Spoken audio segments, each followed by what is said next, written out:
Welcome, Cartoon Brew's live stream. My name is Amidi. I'm the editor-in-chief of Cartoon Brew, and it's Friday. We're heading into the weekend, so we've had a long week. I'm joined by Cole Delaney, trusted over here, trusted companion here on the live stream. Trusted babbler. We were gone for quite a while. We took a month and a half kind of hiatus from this, and we thought, what could happen in a month and a half? Well, a lot happened in the past month and a half. I think this is kind of like the if you remember Trump era 1.0, it was a constant barrage of news and it was hard to stay away from it. And then things kind of slowed down. But now we're back into that cycle where just things are happening every single day, and it's not because of Mm. Trump, but it's kind of this accelerated news cycle where it's hard to keep up with stuff. And that's why I kind of like this live stream. Not necessarily that we're going to do it every month and a half, but it's good to do it every couple weeks because it allows you to take a step back from what's going on in the world and not just do this rapid fire news, but actually kind of think about it and let it simmer and mellow and kind of try to make sense of everything that's happening. So today we're going to look at some bunch of different news. We're going to look at what's happening with AI and also we're going to look at some of what's happening in the VFX and the CG animation world. This complete collapse happening in the service industry world, and if there's any relation between all this. So I don't know if you have anything to add, Cole, before we start. Um, I think first thing I'll add is I think I'm very slightly delayed, right? So I think just be patient with my answers.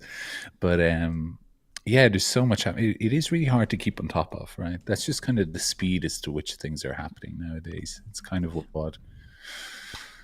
It's um, scary. It's stressful. I it mean, just seems. I'm Yeah, it seems to be outrage after outrage, really. Just you can't believe these things that are happening. But also, if you kind of blink for 2 seconds, you'll miss it. And like AI is becoming a huge part of everything. All even not to get into the discussion, but even all new MacBooks, they all come preloaded, as far as I know, with like Apple's AI, as an assistant built into it. So it's like all the companies are really going hard after it, despite the outrage from the creative community. Anyways, every company sees it as a tool, and nobody wants to be left behind. Yeah, I bought my new first iPhone in like 3-4 years, and it's one of the new AI phones. But I actually don't know where the Right? AI is on it, so I think I've turned it off. I have no idea where the AI It's like features are. natural intelligence stumps artificial intelligence, or There trumps, you I should go. say. Yeah. So I mean, listen. I mean, we can talk about the first big outrage that's happening right now. Is this uh, Ghibli inspired memes using the new version, the new update to ChatGPT, and it was deliberate. The OpenAI CEO Sam Altman, he said, we Mm, think very carefully about the images that we choose when we launch a new update of the software. So they were very deliberately trying to show this Miyazaki flavored art. Now, here's the thing. I look at this, it doesn't even look like Miyazaki to me, right? It looks like generic kind of like mm, anime styling that you see on Webtoon. So a lot of this is kind of, I think, a little bit overblown where it's like they're mm. copying Miyazaki. You can't copy Miyazaki, right? Like I mean, you look at No, this yeah, stuff. This looks like kind of that does not look like Miyazaki to me, right? But when you're no, dealing yeah. with the general public, if you're close enough to it, you can if you use the right words, like this is Ghibli styled, well they'll buy it, right? Because they're not Mm, discerning enough to know the individual signature of an artist and the stylistic trademarks of how Miyazaki draws. So this is close enough, mm. but this is what a lot of people are uh, up in arms about right now is this Miyazaki styled artwork. It's just sad, really, isn't it? It becomes this kind of. I can see if you go back to those pictures of the dogs, right? How does this work? Do you just pump an image in and then say make it into this style? I think Because so. that there is like that. That's cutting out a lot of art that you would um, commission smaller artists to do. You'd see someone's art style and say, "Hey, can you draw my dogs this way?" I want a framed photo of my dogs in kind of a Mamoru Hosoda style or something, and that's what you'd get, something like this. But now it's just again, cutting into it, this kind of thing. And you're right, it doesn't look anything. I don't even think he's ever drawn dogs like that. That looks more like Bolt, you know, I which mean, is a Disney film. yeah, and you hit on an interesting point with, like, fan artists and stuff. Mm, A big part of the outrage, I think, on the internet from the creative community is not that this is, accurately Miyazaki. It's that mm, people can see where things are headed, right? mhm, Because yeah, this might not be exactly Miyazaki, but also this, that artwork on the left right there that was generated by a computer is something that you would have maybe hired an artist to do, 5 years ago, right? So yeah, for people sure. can see the writing on the wall. This stuff is going to replace a lot of visual artists in the coming years, and especially if you're in the industry, right? You're Mhm, going to have to learn to get along with the AI software, or you're going to be replaced by the AI software. But it's going to disrupt, and this is aside from all the legal issues, all the ethical issues of what they're training on. Fact of the matter is, they can also, at some point, they can train on ethical materials. Studios can train on their own materials, and it's still going to have the same effect. So it's a scary kind of moment, I think, for artists, and this lashing out that we're seeing. A lot of it is, this is not very creative work, but it's good mhm. enough for the average Yes, person, yeah. right? So And it kills a skill set, right? You're effectively killing a skill set in terms of draftsmanship, what you're trying to achieve. Like if you want Ghibli inspired stuff, I mean, I know I talk about it all the time. Something like the glasswork, you can see the work that the hours, decades of work gone into something like that, just to learn to do a style. But now they all have that, and they can go and make these films that obviously are going to cost more. But Miyazaki famously hates AI, hates artificial intelligence. That famous clip of him making two Japanese men cry when they brought in a clip of what they think AI is going to help them do. He called it an insult to life itself, and he's totally right. I remember when I watched that clip, I didn't really quite understand what he was talking about. I thought it was hyperbole, and I spent a lot of time thinking about it. I mentioned it in one of my video essays that he's so right. It goes against everything that he holds sacred, which is observation. Hard work. There's no such thing as good enough for Miyazaki. It's either right or it's wrong. There's no middle ground there, and he'll push people until it's right. And that careful study of imagining what it would be like to be a caterpillar on a leaf, or this field of view, this specific angle, how people move. He says people aren't just a faceless crowd, they're people. You have to animate them as such. So, all this careful study that he's doing, and the fact that he spent decades honing a craft, drawing frame by frame with pencils and not having something computer generated, they're taking the life out of the art form. So that's what I understand. He's like, I'm studying life. Look what you've done here. You've taken it totally away. And the boy and the heron was an answer to that. It was that was they did more frames per second in that film than they'd ever done before. It was totally hand drawn. It was a real pushback against the idea that AI is coming. You saw it miles away. yeah, Nearly a decade ago. but now, I mean, but here's the counter argument to that: is this new AI, but which ironically wasn't even made with Chat GPT 4. It's not part of the same Mm. thing, but this is the Studio Ghibli version of Lord of the Rings, right? And It looks so good. but Yeah. I mean, here's the thing: if you're a studio, this is not good enough, obviously, but it's getting to the Mm. point where it's going to be good enough. And I think, Yeah. you know, as an independent artist, if you're Miyazaki, you have the choice whether to use AI or not, right? Like I can speak to this myself because I'm an independent creative person, and the stuff that I do, the writing that I do, I choose not to use AI, right? Mm, Why? Because it doesn't serve me any purpose, right? I enjoy the process and I like doing it, and I can do mm, whatever I want because no one's paying me. I don't make any money. I don't make any money from my creative efforts, partly because I've never tried to make money from my creative efforts, mm, but I can choose whether or not to use it. I also run a small media company, which is Cartoon Brew, mm, and we can choose. I have the luxury of choosing whether or not to use AI, right? But mhm, if you're a media company, right? If you're a large media company, you don't have a choice, right? mm, Because your your end game is not creating artwork, it's generating profit for your shareholders, right? mm, So if a mhm, new technology comes along that can make you create more content, that can help you create more content, or it can help you create content faster and cheaper, you have to, your fiduciary duty to your shareholders is to investigate that technology and implement that so you can make more money, right?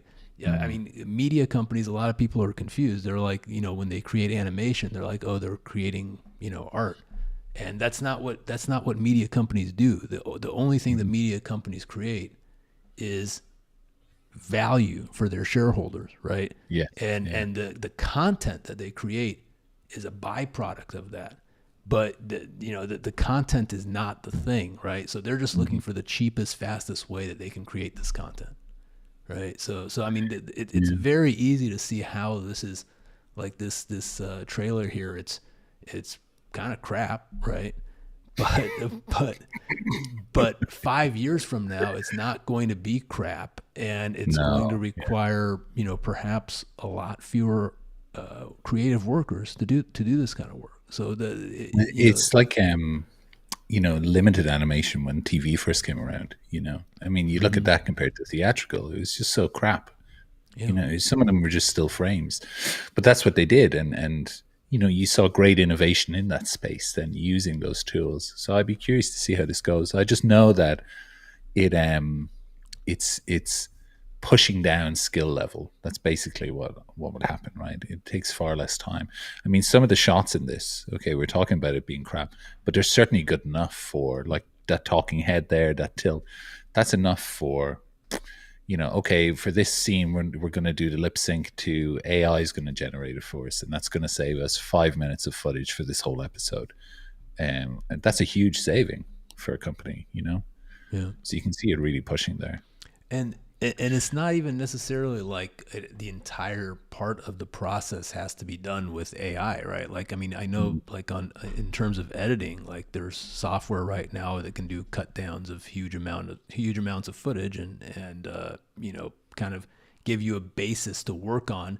You still need an mm, editor afterwards, but it can, kind of do yeah, parts of the process for you. And that's probably what's going to happen in animation. Parts of the mm. process will be done with AI. Well, it's so interesting. Sorry to go off slightly off topic, but it's so interesting, right? This is it's training using obviously Ghibli stuff, Studio Ghibli elements, but it's also copying Lord of the Rings, right? So there's no originality in this at all, like at all. There's nothing there, except potentially in concept. Like, oh, I Mm-hmm. can make an AI make a Studio Ghibli esque Lord of the Rings trailer for the Fellowship of the Rings, and out like outside of that, you're just kind of wondering why it still needs like AI isn't just making stuff up itself. It has to pull things. And I know to some degree we do that with our own inspiration and minds, like inspiration is a bit like stable diffusion. But um, outside of that, we can cross think things and create something new, which is remixing two old things, right? The only thing new in this is concept, not anything else. That's really all. I don't know if I've gone too far down a hole there, but I think it'd be worth looking into some comments here because we've got quite a few. Let's take a look. So I'm not even going to say your name because there's so many letters and numbers. Great, great. I'm just going to call you great. Government tweet with that art was incredibly disturbing. So is that the one about the Gaza Strip potentially. Yeah, is that the one that you're talking about? That was quite disturbing. Simon Cotty, the larger question is: does the general population care? As a 2D animator, that's my fear. Like, do people actually care what us as animators and artists are actually doing? I don't think so. I think people appreciate art, but yeah, I don't know. You can take that one, Amit. What do you think?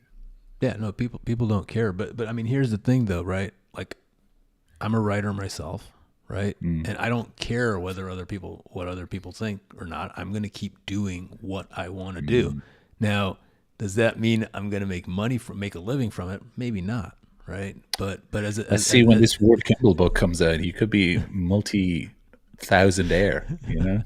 Could make thousands from this yeah, book. right, yeah, I'll have a few, like, Yeah. I'll be able to buy some coffees, every day. Yeah. No, I'm probably that's not even like the creative thing that I'm talking about, the other stuff that I do. But yeah, I mean, I think fundamentally a lot of artists are going to, you're saying as a 2D animator, I think a lot of people are going to lose their kind of livelihoods professionally, not just animation, but all sorts of creative fields. But that doesn't mean art is going to go anywhere, right? I mean, our art is still going to be here, and I think we're going to end up valuing people who create even more than For before. sure. But Yeah. but certainly, like, I guess the new term for this AI is slop, right? And once this stuff proliferates, and it's going to be, there's just so much of it, right? When everybody's generating it, right?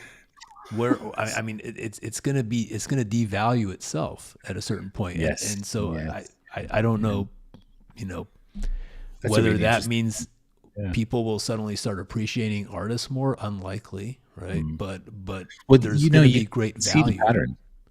There is a pattern in history. What happened to paintings when photography came around? It splintered into crazy art forms. Hmm. You had the onset of surrealism, Dadaism, Cubism. All these different things happened around that time. What happened to 2D animation when 3D came in? It splintered into an incredibly experimental art form, and you see the kind of work that's been pushed out there ever since then. So you could, I'm curious, creativity in those spaces is still going to exist. Like Flow is a great example of that, right? Small team won an Oscar, and that's just someone pushing through 3D because they love telling stories. I mean, nothing was going to stop that man telling that story, Yeah. and he did it on a free platform. Anyway, sorry, plenty of comments here. Let's What keep one going. bit of positive news too on Flow. I don't think most people know this, but Flow is currently on track to gross more in China than Disney's Snow White, $270 million film. That film has Wow. grossed. Snow White has grossed about 1 million over 7 days, and Flow has now grossed 3 million in China over 28 days. But if you look at the trajectory, Snow White is not going to reach it, just because if you look at like the first 7 days for those films. So you got a $4 million film in China outgrossing a $270 million film, right? And that just tells you, like, you can pour as much money as you want into it. You can pour as much, you know, AI, whatever, digital effects, whatever. But at the end of the day, I think people still sometimes do connect more with a original voice and vision, and that's the hope that we have, is when you see something like Flow outgrossing Snow White, you're like, Mhm. there's still hope for artists. Yeah, but also Disney bottled it with that one. Um, yeah. Right. So next comment. Okay, off topic. Very excited for your upcoming Kimball book. Congratulations, Amid. Someone can't wait to buy it. I Thank can't wait you. to buy it. I'm not Yeah. belittling it. You put so much work in. I'm sorry. No, Uh, this. I'm really excited about but I don't want to go off topic, but it's yeah, gonna be yeah. it's gonna be unlike any other It's animation not going to be history a book. book. It's Yeah, going to be a who knows? pop-up book. Yeah, Yeah, no, but it's gonna be like the stories in there. It's gonna be unlike anything that's ever been written that's good. about animation history. All true too. So it's I'm really excited Wow. about that. But that's not coming out till end of next year. So we got a lot of time to talk about Okay. that. But I thank stopped you. talking That about that keeps me going. That know that there's at least one person out there who's it. Yeah. interested in the book. So Some unnamed person. Um, okay, Simon, they couldn't care less. The huge majority already thinks computers already do all the work. That's in response to the people care. Bit of a discussion about that then. Okay, compositions framing. That's great. Yeah, have a chat amongst yourselves, guys. That's really interesting. Everything has its good and bad sides. In this case, despite all the downsides, one good thing is that true creativity is becoming more important. Yeah, just like you said. Can AI ever animate like Milkal? Well, let's not pump his stuff into it, anyways. I think Let's it's too hold late that for back. that. There are a It's gonna lot of be his this. It's pencil gonna be tests doing off this now. head swaggle. The AI is gonna be doing Yeah, the milk call head swaggle yeah, pretty soon. yeah. I just want to point out the obvious. The trailer you're playing required Lord of the Rings film trailer to feed off of. Yeah, I did say that. Angela, it's a new form of technology indeed, and regardless, technology is progress. However, this type of technology was created off the backs of unpaid creators and artists. No one Mm-hmm. was compensated. Absolutely true. Cartoon Brew saying this like they didn't hype up AI themselves too. Did we? Did we do that? Yeah, so I When mean, were we here's the thing. hyping it up? I'm going to go on a little rant about that because Off we go. every time we post about AI, people are like, "Why are you promoting this?" Like, we're not promoting it, right? But it's happening, right? And Yeah, we're gonna talk about it. Like putting your head putting your head underground and pretending like it doesn't exist is stupid because it's going to affect your career, right? I don't know who this person is. They might be a fan. I have no idea who they are, but if you're working in the business, you damn well better be aware of what they're doing because AI is your biggest competitor, right? And there are mm-hmm. people out there who are using it for creative purposes as well. Very, accomplished artists who come from, who have long legacies in traditional animation. They're experimenting with AI, but also it's the Yeah, responsibility to know what the major media companies are doing. It's not promotion of AI if you write about it, right? If you mm-hmm. write about, like people getting killed in some war around the world, you're not promoting war, right? You're promoting the fact you're informing people. So people, like on social media especially, like they seem very dense about understanding like what the purpose of writing about something is. We're a news site. Of course, we're going to write about AI. It's the most Mm-hmm. consequential development that's happened in the animation industry in the last decade, right? So we're keeping people informed. But if you want to say that's promoting, well, that's on you. But that's just you not understanding what the purpose and function of a news website is. That's my little rant. But I'm going to keep we're going to keep covering it. We're not going to stop Mm-hmm. covering it because you don't like it, right? Because this is going to affect a lot of people. And at some point, like you said, Cole, that people might be experimenting with it in artistic ways as well, and it's going to kind of inform the future of the animation industry in one way or another. Whether it's a reaction to it or whether it's actually using AI, it's here. It's here, Mm-hmm. and all those ethical issues and everything surrounding it, those will need to be resolved at some point. But this is going to have a major impact, and a lot of people are going to lose their livelihoods because of this. So Mm-hmm. we would be doing a disservice if we weren't covering it. Yeah. And it moves so fast. That's something as well, guys, to understand about AI. Like it's so much faster than anything you've ever witnessed in your life. And it runs at like an exponential curve. So as fast as it is now, it's going to keep getting faster.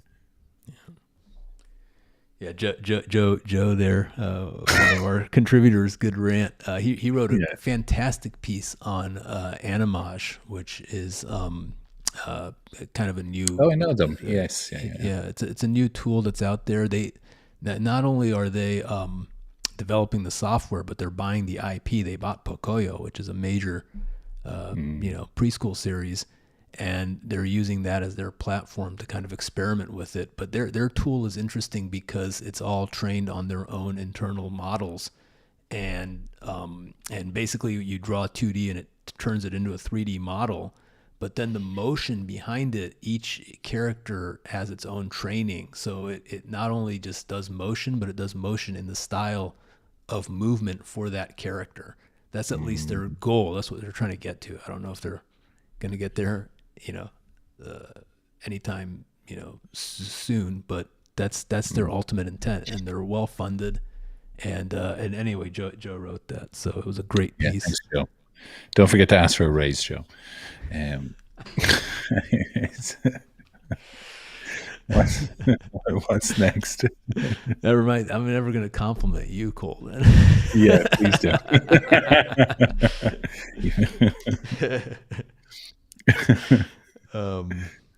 Where were we on the comments? I jumped ahead there. We got you're all the way through. Yeah. I think there's one here I'd like to address slightly, which is as a freelancer, how can we possibly price our work when we're going to be competing against AI graphic farms running at extreme low cost? You're not quite competing against them yet. The creative landscape is still open enough for to kind of show your quality. I mean, it is still tough, but AI farms are still very much in research base as to what they can provide. So you're not totally up against it yet. But I think Amita's probably right in learn what's the tools are and what's happening is probably your best bet, and see what the best creative workflow is for you in terms of what you can provide. It hasn't hit me yet in terms of AI because nobody really knows what I do, which is great for me. Remind people so what you do, though. Yeah, I don't know, to be honest. I honestly don't know. I'm a motion graphic designer, but I work primarily on standby on film sets. So I design graphics that go on screens. So if you're using a phone or a computer or a TV or a tablet, if they're in an environment in a set, or we're shooting close up on them, they'll bring me in to design that, make it interactive for the actors, make it changeable per take if we need to be. So you don't then just have to put on a green screen and then spend loads of money fixing it in post. So you capture it in camera. That's primarily what I do. Yeah. And you don't think that's going to be replaced by AI anytime soon? If they can figure it out, I'd love that, because then I can move on with my life and focus on my podcast, Yeah.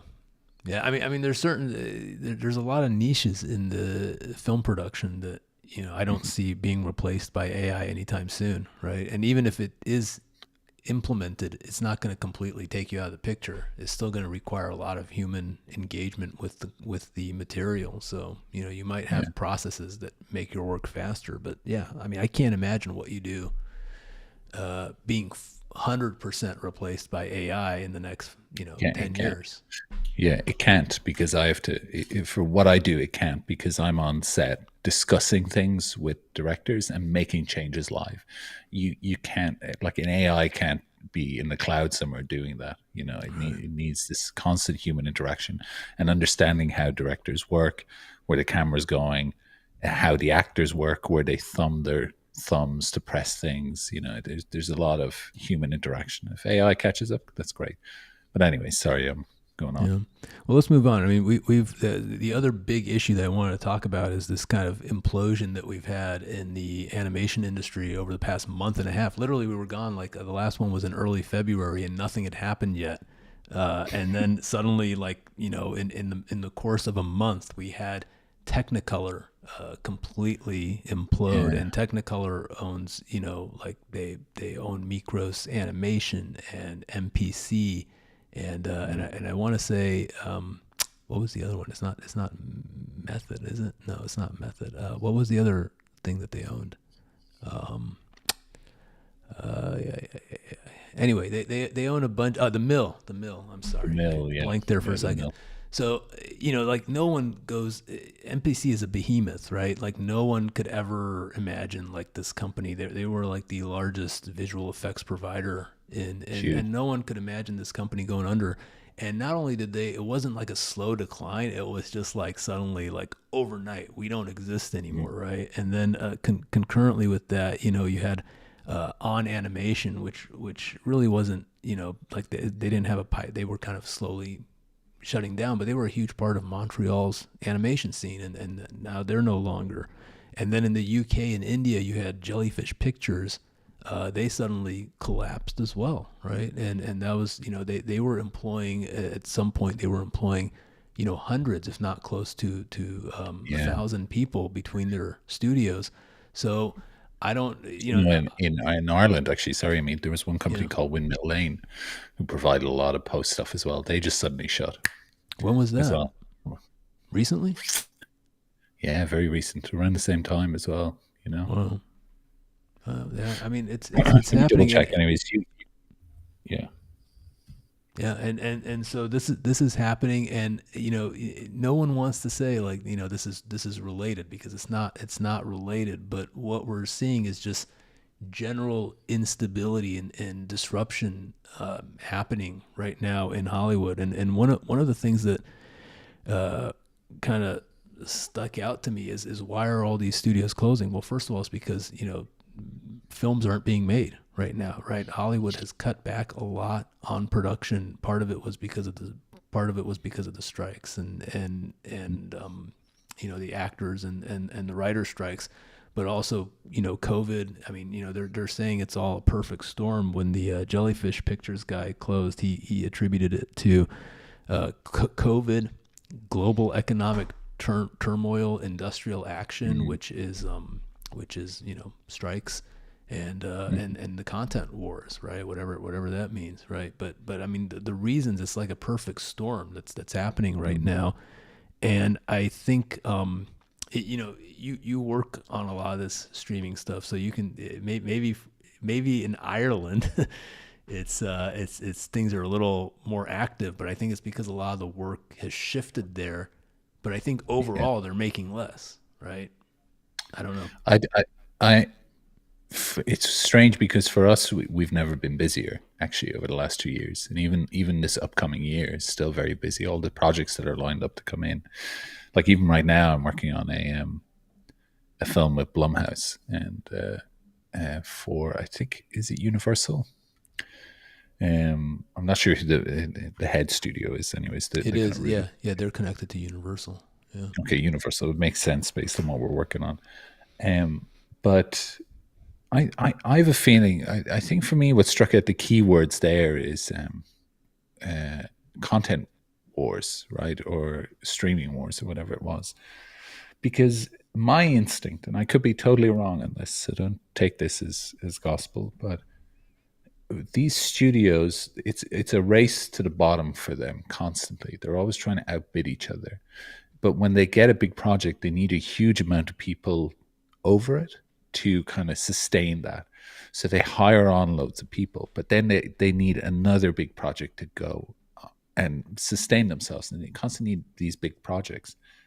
So they're always undercutting their own budgets just to get work in to support a growing workforce. So they're already in the red when they kind of start, and then they're just hoping, it's like robbing Peter to pay Paul kind of thing. They're hoping the next job covers what the losses on the previous one, that kind of thing.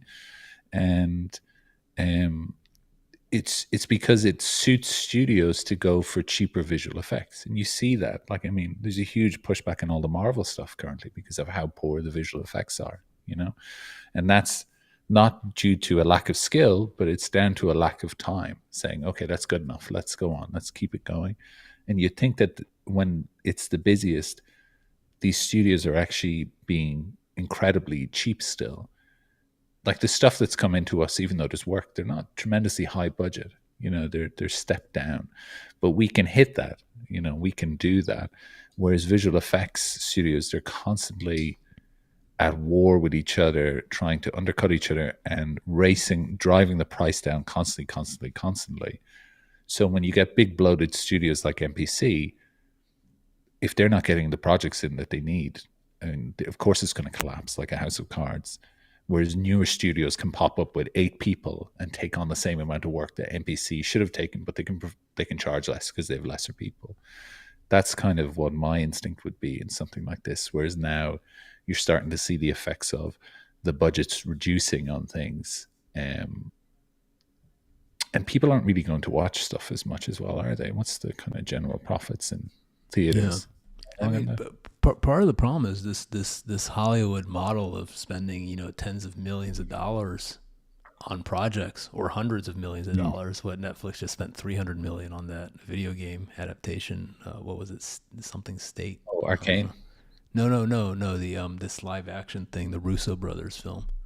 What Oh was it called? yes, the Yeah, they spent like 300 million on that.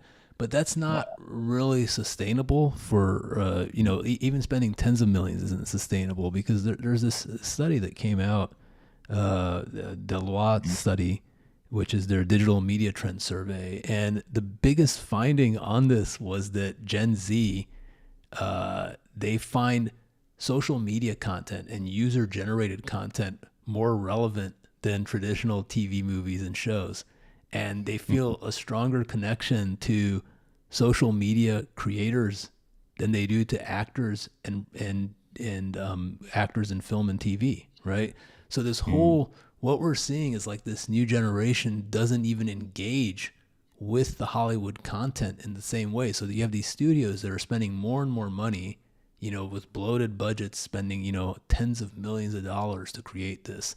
And then they're being rejected by their audience, who is actually finding things that are created for free, by just somebody holding a phone up to their face, right? They're more into that than they are, you know, the actual content that's being created by Hollywood. Now, this is not just like, Hollywood isn't going anywhere, right? Like this, the people still, this survey says there's still a demand for this type of content.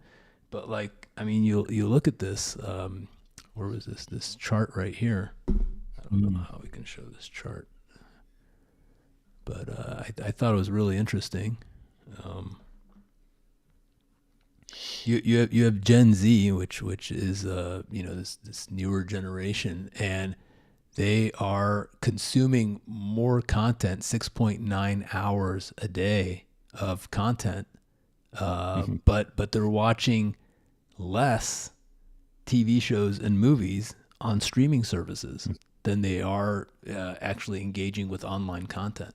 So Mm. I don't think Hollywood has found a solution for this yet, but certainly the solution is not, we're going to spend more and more money, because that model is kind of dead. You have to go where your audience is, and the audience is no longer interested as much, so they have to kind of pull back at some point. And I think that this partly explains why we're seeing this hesitancy to greenlight, especially in animation, why we're seeing a hesitancy to greenlight a lot of new content as we were before, is Mhm. because they understand that they're kind of pouring money down a hole that's not going to return the investment, right?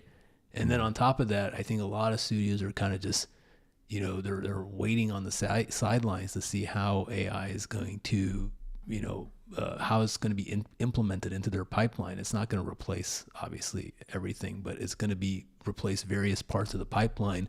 That's going to start happening in the next 4 or 5 years. So Mm. there's a great kind of moment of existential crisis, I think, in Hollywood right now. That's a I really don't know. good That's point. that's my take on it. So, Yeah, and it's Electric interesting State. Thank because you. Yeah, that was the name of the it, film. it- oh yes, yeah, yeah, with the little Yeah. robots or the big robots. Um, it is interesting because Hollywood just can't keep up with the internet. It just can't keep up with it in terms of the speed, unless you're setting the trend. You trying to follow it or match it or read. Films take a long time to make.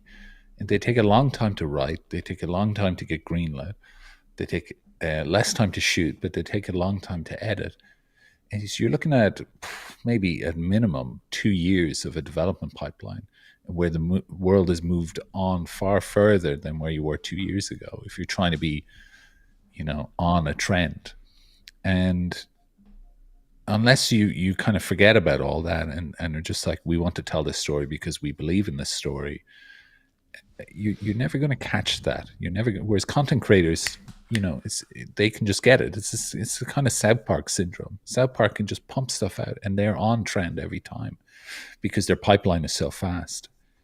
Um, but I think I was saying earlier, there was this really interesting discussion I'd seen with these two YouTube creators who interview basically creators, called Colin and Samir, and they were I have it right interviewing Mark here. Zuckerberg. Oh yeah, there we go.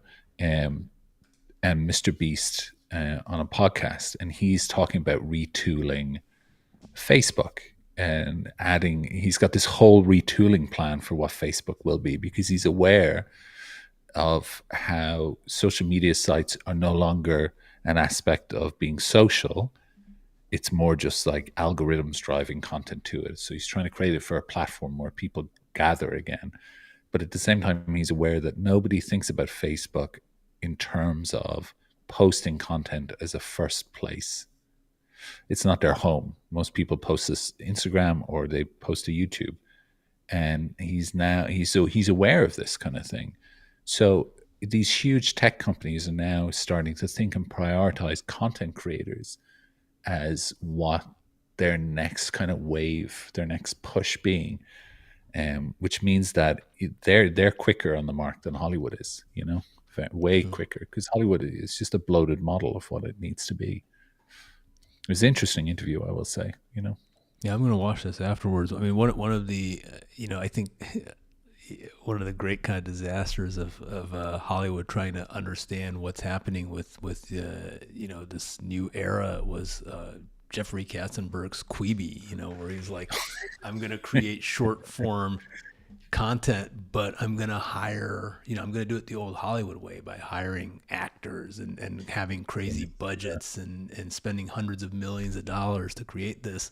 And he didn't understand that the appeal of user generated content is that it's kind of homely and and there's Mm, a one-to-one connection. Fans can engage with the stars in a way that they can't with celebrities. Like there's a whole bunch of things that he missed. A lot. There's a whole bunch of kind of fundamental parts of it that he didn't understand, and I think that was a disaster just driven by he's a senior citizen. So I mean he really didn't understand what he was trying to do, but he kind of mm, sensed.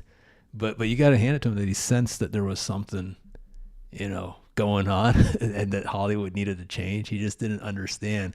So I don't think they're going to make that mistake again. But certainly the bright spot for animation is that if you're on, if you're an independent creator on mm. YouTube, that and you have a Patreon and you have different ways of getting funding, there's a future there. It's not it's you don't this whole idea of I have to create a series and pitch it to the studio.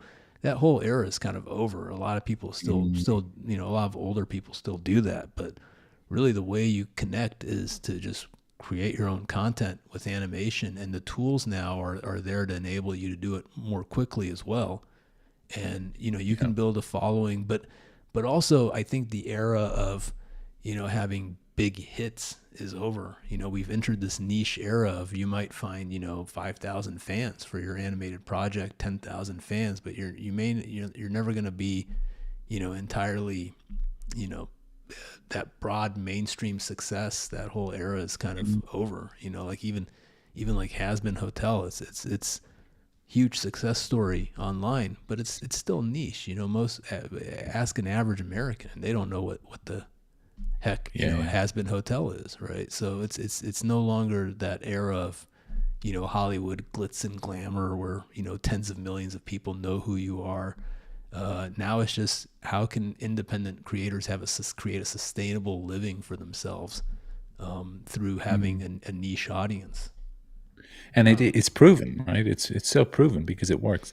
There's a guy I know, called Deep Blue Inc. He's the YouTuber, right? Does this independent animation, and he basically funded his own series called Deep Space Discounts, and it's all on his YouTube channel there, completely for free, and it's really good work. Like sits in his work, it sits in his niche, and it was funded through Patreon, and it does very well. I mean, these guys can hit numbers beyond anything else. I mean, good example there, Mr. Beast, right? Every video he releases does more than the Super Bowl nearly, hits Super Bowl numbers.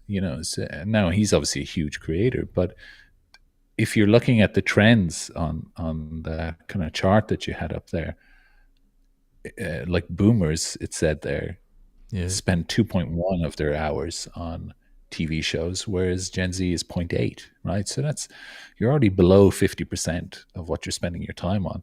And that then is shared between streaming services and using social media. Like it's actually for them, it's a jump up to the social media. Like it's a huge difference. Yeah. And what interesting podcast, listening to podcasts, it doesn't seem to grow for any of the, Stays the any of same. the, it's a very niche thing, but there's this whole idea that podcasts are super popular, but I'm trying my best. not I mean, according to this. maybe I should give up on that. You have a podcast? Yeah, Animator's Breakfast. Oh, okay. I thought that was like a video. That's a, That was well, maybe it's audio podcast. What they mean, I guess I fall within. yeah, Um, I interpreted that as audio podcast, okay, well, great. but yeah. Podcasts Anyway, need to go to video if they want to survive. Anyways, if they stay audio, like it just, you're still stuck in niche areas. yeah. No, I mean this topic. I'm just glad we kind of discussed it a little bit today, because I think this is kind of going to be a big issue that we're going to have to be discussing for a long Mm, time to come, and I don't know in which direction it's going to go, because there's so much happening right now. Are more studios going to collapse? Is what parts of the animation production process will technology take over? And all of these are open-ended questions, and I don't see a whole lot of people discussing this elsewhere, but I could be wrong mm, about that. If anyone any viewers actually have other sources of where this kind of stuff is being discussed, I'd love to know, because yeah, I discuss it with people that I know, and we try to discuss it here, but I'm not sure who else is really talking about this right now. Do you have any yeah. closing thoughts, Cole, on this whole discussion? Uh, yeah, just let us know our blind spots. I think is a good way. But I just want to read a comment here, the last one there from RT Zarin. AI is not cheap. It is a very expensive technique if you want to achieve high quality. Being cheap is just a businessman's illusion. I mean, to some degree, that's true for an independent creator for sure, right? Um, but I think AI systems, the people who run it, you can see very quickly where their motivations lie, because it starts as being a free tool, open source, whatever. And then before you know it, they start charging for certain things. Now, I know there's infrastructure they have to support, there's data centers, power, all this kind of stuff that you have to do. Especially with AI, gets expensive very, very quickly. But you are right; it's not an inexpensive technique. But what it does save is time, and that to studios is what's really important to them. Is like how much time can they save on certain things. Time means, if they can save time, that means they save cost, really and truly. And another thing that you just pointed out there too is this kind of centralization of power, where I think these tech companies with their tools are actually becoming the kind of gatekeepers to where the real money is, right? And the artists are kind of like it's always been this way with media conglomerates. We're always the subservient to media companies, right? We rely on them for our paychecks, but increasingly, the tech companies are taking over the role of the media companies. They're becoming the people that we're subservient to, and that's a little bit scary right there.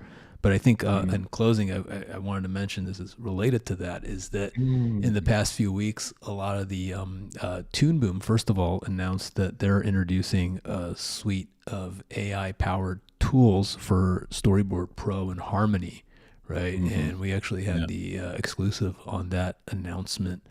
But after that, a number of uh, animation software companies, including Lost Marbles, Moho, and TV Paint, they announced that they have no intention of incorporating AI, and I believe that they see that as like a selling point now for their software, that we're not doing what Adobe and Autodesk and Toon Boom is doing by adding Mm. AI features into our software. We're going to remain, AI free, at least for now. We're not going to put in generative AI features into it. And so who wins this battle, whether it benefits them or not remains to be seen. But I think all of them at some point will probably have to, incorporate some kind of features, because AI is not just necessarily about image creation. It's like Mm. it's also about productivity and reducing the work of the artist. Toon Boom said their Ember suite of tools is designed to increase the productivity, not take away from creators. However, there's features in there that, like, we can extend a background, Hmm. and that's certainly an artist that's taking away work from a creative person. That's not a productivity hack, right? So Yeah. there's a lot of kind of messy language here, and software companies trying to figure out how to position their new tools, and or Yeah. rejecting the new tools. It's an interesting kind of little side note to everything that's happening right now. Mm. Mm. Yeah, it is interesting, and it's clear like people are starting to take a stand on what side that they're really on, because it is a very binary thing. Either you're using it or you're not using it, right?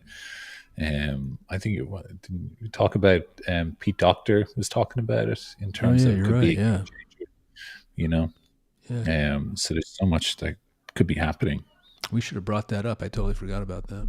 But yeah, Pete Yeah. Docter was like AI could be a game changer, and people again got angry over that, and it's like he's just stating the obvious, right? It's like he says, it doesn't create, it needs to be supported by humans, right? It doesn't. It's just it just regurgitates whatever exists right now, right?